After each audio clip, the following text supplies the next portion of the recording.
Hello students, कैसे हैं आप लोग। तो आज का हमारा टॉपिक है इंटीग्रेशन। इंटीग्रेशन क्लास 12 का टॉपिक है। आईसीएसई बोर्ड, आईएससी बोर्ड और आपका सीबीएसई बोर्ड, ये सब जगह आता है। सबसे मैक्सिमम वेटेज का चैप्टर ये इंटीग्रेशन ही है। आप देख पा रहे हो integration it is set in the CBSE board, it comes around two 40 to 44 marks, यानी 40 नंबर का अकेला वेटेज हमारा इसमें इंटीग्रेशन का किसमें है, सीबीएसई पैटर्न पे। और आईसीएसई में भी अराउंड 30 to 35 मार्क्स आपका आईसीएसई में भी बहुत आराम से आ जाता है, including the graph section also, जिसे हम एप्लीकेशन ऑफ इंटीग्रेशन कहते हैं। So let us start with integration topic. इसे हमें ज़्यादा पढ़ना है और बहुत अच्छे से पढ़ना है, क्योंकि इंटीग्रेशन आपका लेंथीएस्ट भी है। It is not a factor of weightage, it is a factor of lengthiest chapter also. आप अगर देखिए, इंटीग्रेशन आपके कोर्स का सबसे बड़ा चैप्टर है और बहुत मोस्ट इंपॉर्टेंट है। ऐसा कहा जाता है कि अगर हम इंटीग्रेशन पढ़ लें और शुरू के 4-5 चैप्टर्स को पढ़ लें तो हमारा पेपर ही निकल जाएगा, लेकिन हमें उससे नहीं लेना देना है। हमें सिर्फ और सिर्फ इंटीग्रेशन अभी अच्छे से पढ़ना है। और इस वीडियो को ध्यान से देखिएगा बच्चों, क्योंकि इस टॉपिक में आपको इंटीग्रेशन का सबसे पहले मैं मीनिंग बताऊँगा। तो इंटीग्रेशन कहते किसको है। अभी आप लोगों ने एक चैप्टर पढ़ा होगा इससे पहले, डिफ्रेंसिएशन, और क्लास 11th में भी होगा। What is differentiation? डिफरेंशिएशन या डेरिवेटिव। सपोज करो बेटा, अगर मुझे कोई फंक्शन f(x) दे रखा है, ठीक, तो उसका डिफरेंशिएशन क्या हो जाता है, f'(x). For suppose if a function is given for me like x³, ठीक है, तो इसका डिफरेंशिएशन ऑब्वियसली 3x² होता है, आपको पता ही है ये बात। लेकिन मैंने कहा कि कोई भी गिवन फंक्शन हो तो उसका फंक्शन क्या होगा, किसी भी डेरिवेटिव का फंक्शन क्या होगा, तो उसे हम एंटी डेरिवेटिव बोलते हैं। और यहीं पर हमारा इंटीग्रेशन भी समझ में आ जाता है कि इसे कहते क्या हैं। अगर सपोज करिए बेटा, बहुत आसान से शब्दों में से कहेंगे हम कि अगर f'(x) है और हम वापस अपने फंक्शन को पा जाएं या ऑब्टेन कर लें किसी भी तरीके से, by any method we obtain the function f(x) for which the derivative of the function यानी f'(x) इज गिवन। अगर हमें 3x² गिवन है तो मैं उसका एक रिक्वायर्ड फंक्शन जान जाऊं तो मैं उसको कहूंगा एंटी डेरिवेटिव। इसका क्या नाम होगा, एंटी डेरिवेटिव। बहुत सिंपल है, समझना है बहुत आसान से। तो ये तो मैथमेटिकल डेफिनेशन हो गई। अभी इसके आगे भी मैं एक केसेस बताऊंगा जब वो +c यूज़ करते हैं। याद रहे +c अगर आप नहीं लिखोगे तो आपका 1 मार्क्स भी कट सकता है, ठीक है। और ये बात श्योर है क्योंकि +c एक कांस्टेंट वैल्यू होती है और कांस्टेंट वैल्यू से अंतर आता है, क्योंकि कभी कभी दो फंक्शन के डेरिवेटिव के भी आंसर एक फंक्शन हो सकता है, यानी एंटी डेरिवेटिव हो सकता है। मैं आपको समझाऊंगा, पहले मैं आपको इंटीग्रेशन का मतलब समझा देता हूँ। इंटीग्रेशन का मतलब क्या होता है। सपोज करो बेटा, इंटीग्रेशन का सिंपल डेफिनेशन है कि collection of all same kind of product. कोई भी एक कमोडिटी आप ले लो या कोई भी एक पर्टिकुलर नाउन ले लो, पर्सन प्लेस थिंग आप ले लीजिए, और वो सेगमेंटेड है या डिस्ट्रीब्यूटेड है among in a particular area. Suppose करिए जैसे मैंने कहा कि एथलीट्स, मैंने कहा there are numbers of athletes living in a city, तो मैंने कहा कि collection of all the athletes in a city will be termed as integration. Integrated है वो, इंटीग्रेटेड का मतलब ही सेगमेंटेड हो गया, लेकिन आपने क्या किया, उस सेगमेंट को आपने अलग से रख लिया, क्योंकि सिटी में तो एथलीट्स होंगे, प्रोफेशनल्स भी होंगे, टीचर्स भी होंगे, स्टूडेंट्स भी होंगे, तो बहुत सारे सेगमेंट हो गए ना। लेकिन मैंने स्पेशली एक ही सेगमेंट को कैटेगराइज किया, यानी कि एथलीट्स को। तो मैंने कहा collection of all the athletes into a form of या इनटू अ बंच ऑफ, मैंने कोई भी कैटेगरी ले लिया, ठीक है, मैंने एक उसको सेगमेंट में रख दिया, तो उसको हम टर्म करते हैं इंटीग्रेशन, ठीक है।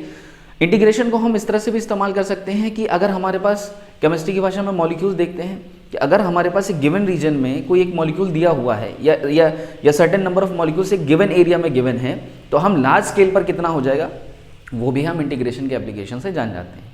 और इंटीग्रेशन के बेसिस से हम कर्व्स, यानी जैसे स्ट्रेट लाइन हो गया, आपका पैराबोला हो गया, आपका हाइपरबोला हो गया, एलिप्स हो गया, इनके बीच का बाउंडेड एरिया जो कि क्वेश्चन पेपर में आएगा, और 110% एक क्वेश्चन आता है एप्लीकेशन ऑफ इंटीग्रेशन, वहाँ भी इसका एप्लीकेशन यूज़ होता है मेरे बच्चों, ठीक है।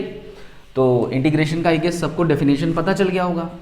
तो मैं आपको यहाँ समझा रहा था f'(x) के बारे में। तो यहाँ पर आप समझो बेटा, अगर आपको f'(x) ही 3x² दे रखा है, 3x² प्लस 3x² का इंटीग्रेशन आपका x³ हो जाएगा। इसे हम एंटी डेरिवेटिव या प्रिमिटिव प्रॉपर्टी कहते हैं। इसे हम क्या कहते हैं बेटा, प्रिमिटिव प्रॉपर्टी। बहुत ईजी है, बहुत आसानी से समझ में आ जाएगा।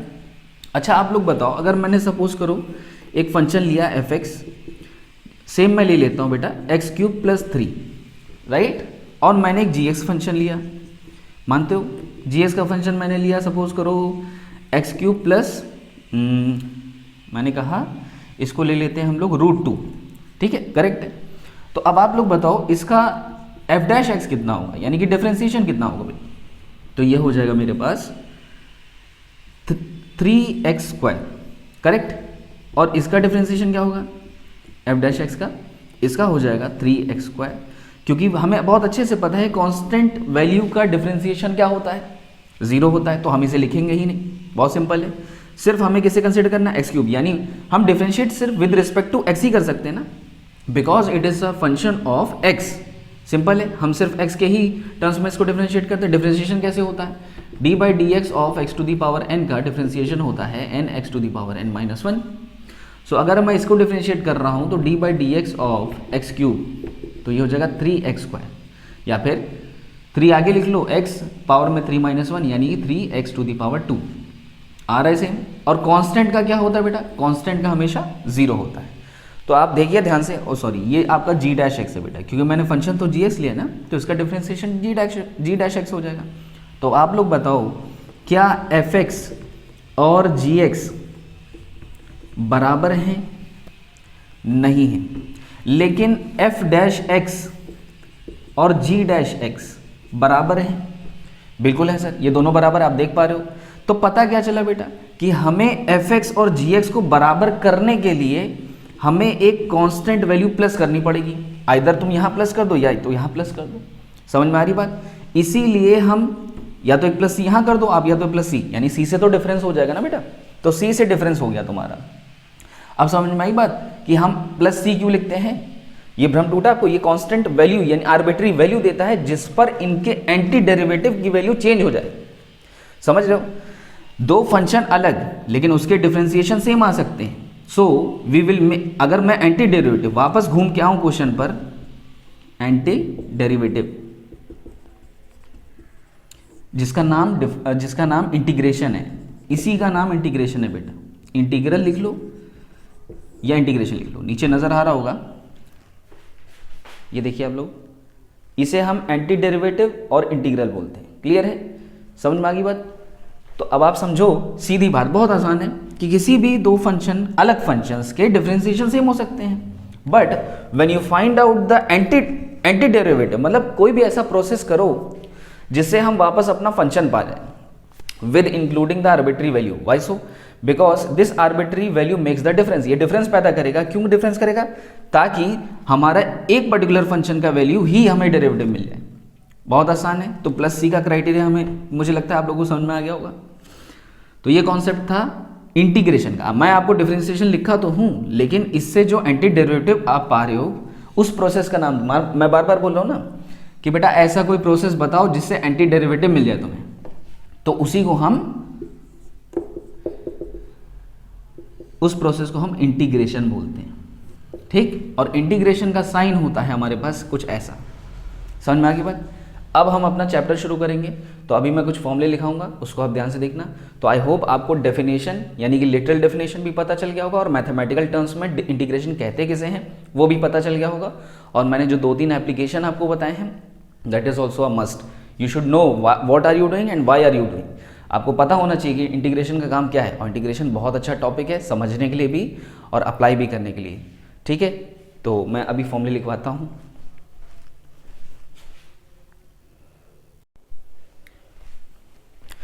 सो students, these are some basic formula, कुछ इंपॉर्टेंट फार्मूला है, बेसिक फार्मूला है, ये आपको आना ही चाहिए, ठीक है। इसमें सबसे अच्छी बात ये है कि आप अगर इसी फार्मूले को देखते हो, ठीक है, तो आपको डिफरेंशिएशन भी पता चल जाएगा और इंटीग्रेशन भी पता चल जाएगा। बहुत अच्छे तरीके से दोनों टॉपिक को मर्ज कर दिया गया है, ठीक है। अगर आप देखिए फॉर एन इंस्टेंस, एक एग्जांपल देखिए, आपको याद है ना cos x का डिफरेंशिएशन क्या होता था सर, -sin x होता था।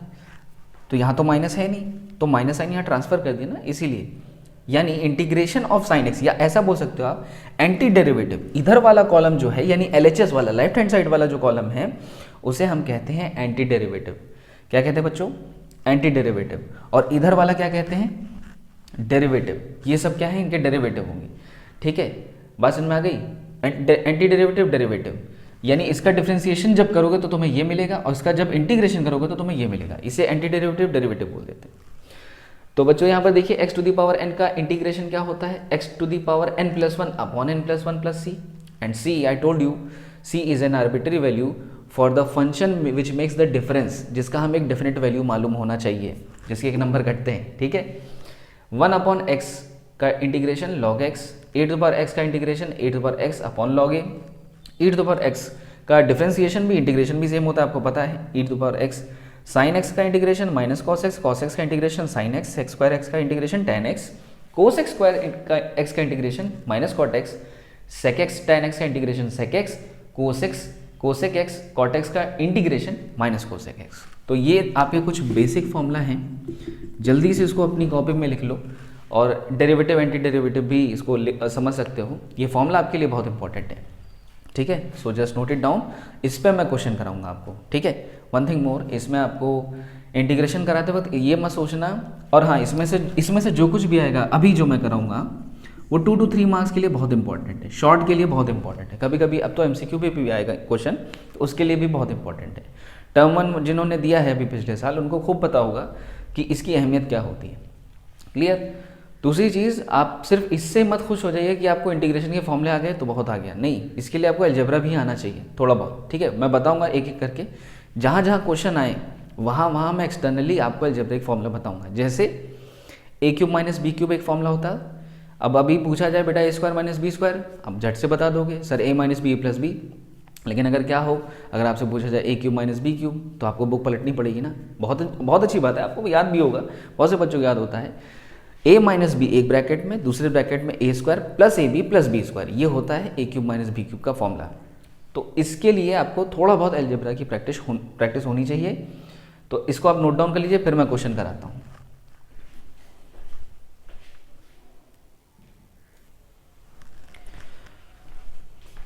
तो बच्चों यहाँ पर देखिए, ये क्वेश्चन मुझे दे रखा है, इंटीग्रेशन हमें निकालना है इसका, ठीक है, हमें फंक्शन दे रखा है, ठीक है। तो अब सबसे पहले आपको पता है, आपको थोड़ा सा बहुत कैलकुलेशन तो करना ही पड़ेगा, मुझे इंटीग्रेशन दे रखा है 2x square plus 3 into 1 minus 3x। तो सबसे पहले मुझे इसको एक फंक्शन में बनाना पड़ेगा, अभी तो मल्टीप्लाई में है ना दोनों, तो चलिए करते हैं distributive property, 2x square into 1 तो 2x स्क्वायर इंटू 3x तो 2 3 minus 6 x cube, 3 into 1 plus 3 into minus 3 that is minus 9x, is it, बिल्कुल सही, ठीक है। तो अब यहाँ नेक्स्ट स्टेप देखो, जितने भी कांस्टेंट नंबर्स हैं या कांस्टेंट वैल्यूज है उसको हम बाहर लिखते हैं और इस इंटीग्रेशन को सबके साथ डिस्ट्रीब्यूट करते हैं, क्लियर है। ये यहाँ पर से क्वेश्चन शुरू है, चलिए देखिए बेटा क्या मैं करने वाला हूँ। तो मैंने 2 बाहर ले लिया, एक्स स्क्वायर का dx अलग लिया इंटीग्रेशन, माइनस 6 बाहर ले लिया, एक्स क्यूब का dx प्लस मैंने 3 बाहर ले लिया, खाली dx। ये फॉर्मूला मैंने कराया नहीं है, किसी भी चीज़ का, किसी भी वन का इंटीग्रेशन होता है x, क्लियर है, माइनस 9 फिर integration of x into D x, okay easy. तो अब आप यहाँ कौन सी प्रॉपर्टी लगाओगे, यहाँ पर लिख दे रहा हूँ मैं, integration of x to the power n is equal to x to the power n plus 1 upon whole n plus 1, simple है, और प्लस c, ये कैसे भूल सकते हैं, ठीक है, इसको नहीं भूलना। अब यहाँ पर हो जाएगा 2x स्क्वायर यानी 2 प्लस 1 3 और नीचे भी 2। चलिए मैं एक क्वेश्चन में कर देता हूँ इसको, ये देखिए बहुत ईजी है। अब आगे से आपको समझ लेना है क्या है, 6x क्यूब 3 प्लस 1 यानी 4 और होल अपॉन 4 है ना, 3 प्लस 1 नीचे भी आ जाएगा प्लस 3। अभी मैंने बताया कि बेटा जो इसका जो इंटीग्रेशन होगा, भाई प्लस 3 तो मैंने लिख दिया पहले ही, सॉरी ये लिखा हुआ है पहले से, प्लस 3 मैंने लिख दिया एज इट इज। इसका इंटीग्रेशन जो होगा बेटा वो सिर्फ x होगा, और माइनस 9 और इंटीग्रेशन ऑफ x, तो ये हो जाएगा मेरे पास, क्या होगा, बिल्कुल सही 1 प्लस 1। अब ये पावर 1 है ना, जब कुछ नहीं होता तो पावर 1 तो होता ही है ना, और x की पावर 0 क्या होती है, 1 होती है, बहुत अच्छी बात है। तो ये हो जाएगा x की पावर 2 अपॉन 2। बस अब इसको समेशन कर लेते हैं, यहाँ को छोड़ दिया है, बिल्कुल सही, c छूट चुका है ठीक है। अब ये हो जाएगा 2x क्यूब अपॉन 3, करेक्ट है, माइनस ये कट रहा है, देखिए 2 और 3, तो 3/2 x to the power 4, correct, plus 3x minus 9/2, ये सब कटेगा तो नहीं, और x स्क्वायर और plus c। Now this is your final answer, ठीक है, समझ में आया, बहुत इजी है।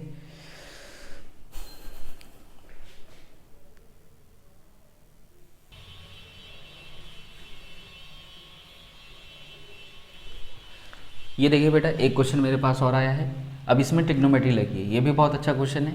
अब इसमें इंटीग्रेशन करना है cosec x into cosec x plus cot x, ठीक। तो सबसे पहले मैं इसको मल्टीप्लाई कर लूँगा, cosec x into cosec x, तो ये हो जाएगा cosec square x plus cosec x into cot x, ठीक। और ये मैंने लगा इंटीग्रेशन, और इसको बना लेते हैं एक ब्रैकेट में, और डी एक्स लग गया। इंटीग्रेशन करना है distribute, okay, cosec square x, okay, d x distributed plus cosec x into cot x. अभी थोड़ी देर पहले फॉर्मूला लिखा था ना आपने, उसको शीट को निकालो, देखो क्या लिखा है। अब तो कुछ करना ही नहीं है भाई। कोसेक स्क्वायर एक्स का इंटीग्रेशन क्या होगा, बिल्कुल सही, माइनस कॉट एक्स। और cosec x into cot x का इंटीग्रेशन क्या होगा, माइनस कोसेक एक्स। आंसर बिल्कुल सही, सही है। कैसे सही है, अरे भाई प्लस सी जब तक नहीं लगेगा तब तक सी कैसे होगा, नहीं होगा ना। तो अब आपका आंसर बिल्कुल सही है, करेक्ट।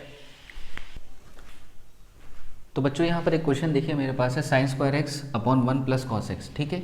तो मुझे पता है साइन स्क्वायर एक्स क्या होता है, साइन स्क्वायर होता है 1 माइनस कॉस स्क्वायर एक्स। अरे वो प्रॉपर्टी याद होगी ना, cos square x plus x, cos square x plus sine square x is equal to 1, तो वही प्रॉपर्टी लग गई है, upon 1 plus cos x. Simple है, इसको मैं आगे लिख देता हूँ, इंटीग्रेशन, हाँ डी एक्स लगा देता हूँ। यानी इंटीग्रेशन को भी सॉल्व करने के लिए हमें पहले फंक्शन को सॉल्व करना पड़ता है, ये अभी तक हमने समझ लिया होगा शायद। और ये हो जाएगा A square minus B square formula, जिसकी मैं शुरू में बात कर रहा था, देखो लग गया ना। तो 1 माइनस कॉस एक्स और 1 प्लस कॉस एक्स, क्लियर। ए माइनस बी, ए प्लस बी, क्लियर। हाँ ठीक है, समझ गया, इसको काटना है ना, ठीक है, ये काट दिया। अंदर क्या बचा, डी एक्स, समझ में आ गई, ईजी है। अब क्या हो जाएगा, 1 माइनस कॉस एक्स। अरे अब तो सर बिल्कुल लग रहा है सॉल्व ही हो जाएगा। एक बात याद है, अभी मैं इंटीग्रेशन बाय पार्ट्स कराऊंगा, लेकिन तब तक के लिए आपको ये समझना है, कभी भी इनटू डिवाइड में आप कर नहीं सकते, जैसे डिफरेंशिएशन में किया करते थे, याद है, यू वी डेरिवेटिव और u divided by v derivative करते थे ना। इसमें अभी नहीं कर सकते, अभी नहीं करेंगे। अभी आप सीधे क्या करेंगे, कोशिश ये करेंगे ऑपरेटेड वैल्यू प्लस माइनस में निकालोगे इसको, ठीक है। अभी देखो डिवाइड था, मैंने सिर्फ इसको इतना सिंक्रोनाइज किया, इतना कम कर दिया कि ये प्लस माइनस में दिख रहा है, ताकि हम अपना इंटीग्रेशन का साइन डिस्ट्रीब्यूट कर सकें। इंटीग्रेशन कभी भी मल्टीप्लाई डिवाइड में नहीं डिस्ट्रीब्यूट होगा, किस में डिस्ट्रीब्यूट होगा, प्लस माइनस में। ये देखो integration of 1 into D x किया, ठीक, minus integration of cos x को भी हमने डिस्ट्रीब्यूट कर दिया। So it can be distributed only in the operated value of plus minus, सही। आपको पता है इसका इंटीग्रेशन क्या होता है, बिल्कुल। और इसका इंटीग्रेशन क्या होता है, कॉस एक्स का साइन एक्स, वेरी गुड, सही बोले, और प्लस सी, क्लियर है। तो ये आपका इसका आंसर आ गया, ये इसका आंसर था, ये आपका आंसर आ चुका है। चेक कर लीजिए इसको।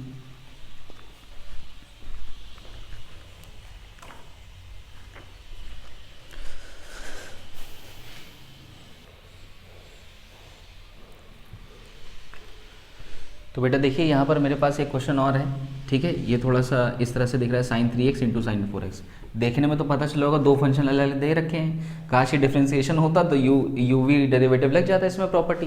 बट तुम्हें समझना है, क्वेश्चन को देख के समझना है कि हो क्या रहा है। जैसे अभी इससे पहले वाला जो क्वेश्चन था उसमें मतलब कि फॉर्मूला लग गया था, आइडेंटिटी लगी थी, ठीक है। इसमें भी कुछ ऐसा होगा, लेकिन याद है ट्रिग्नोमेट्री थोड़े फॉर्मूले आपको याद करने पड़ेंगे इसके लिए। जैसे अभी क्या था, जैसे आपने मैथ्स बुक खोली होगी, चलो ट्रिग्नोमेट्री से पीछा छूटा, ऐसा नहीं है, ठीक है। इनवर्स ट्रिग्नोमेट्री आई थी, वो चीज़ तो अलग है, लेकिन ट्रिग्नोमेट्री हो गया, बाइनोमियल हो गया, परम्यूटेशन कॉम्बिनेशन हो गया, इन सब के आपको फॉर्मूले बहुत अच्छे से पता होने चाहिए बेटा। क्यों पता होना चाहिए, क्योंकि प्रोबेबिलिटी जैसे सब्जेक्ट में प्रोबेबिलिटी जैसे बहुत स्कोरिंग होता है, 15, 16, 8 से 10 नंबर हर बार आता है एग्जाम में, चाहे ऐसी बोर्ड हो, चाहे आपका सीबीएसई बोर्ड हो, या चाहे कोई भी स्टेट बोर्ड हो। Probability is a very good topic, तो उसमें इन सब के आपको फॉर्मूले आने ही चाहिए। तो चलिए मैंने आपसे जैसे कहा था थोड़ी देर पहले कि मैं जितने जितने फॉर्मूले आते जाएंगे मैं आपको बताता चला जाऊंगा। इसका मतलब ये नहीं कि आपने ये क्वेश्चन देख लिया और आप सेटिस्फाइड हो गए, नहीं, आप 4 केसेस और देखिए उसके, अपने बुक में ही देखिए, ओके। बिकॉज सेल्फ प्रैक्टिस आप जितना करोगे उतना अच्छा होगा। भाई देखिए मैं यहाँ आपको पूरा कोर्स तो कराऊंगा नहीं, ठीक है, मैं आपको टॉपिक वाइज और कॉन्सेप्ट बता रहा हूँ कि ऐसे कॉन्सेप्ट लगेगा, ठीक है।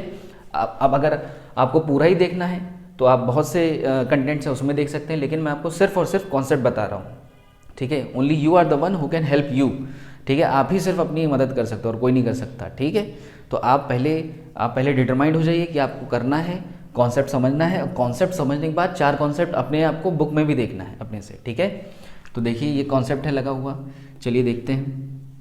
और बच्चों बहुत मेहनत करिए, क्योंकि बोर्ड के एग्ज़ाम में इंटीग्रेशन का टॉपिक बहुत अच्छा है, स्कोरिंग भी है, छोड़ना नहीं है, अटेम्प्ट ज़रूर करना है इसको। ठीक है, और अच्छे से अटेम्प्ट करना है।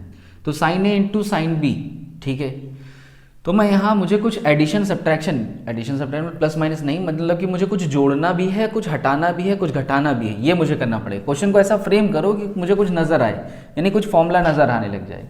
तो मैं यहाँ क्या करूँगा, 2 से पहले मैं मल्टीप्लाई करता हूँ,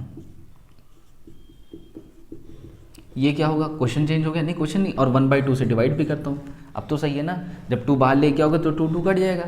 लेकिन फ़ायदा क्या मिला इसका, फ़ायदा ये मिला कि मुझे 2 sin a sin b दिख रहा है, और 2 sin a sin b का फॉर्मूला होता है ना, क्या होता है, 1/2। चलिए यहाँ लिख लेता हूँ मैं, यहाँ देखिए sin a into sine b, छोटा छोटा लिख रहा है, लेकिन थोड़ा सा आप लोग इसको जूम भी कर सकते हैं।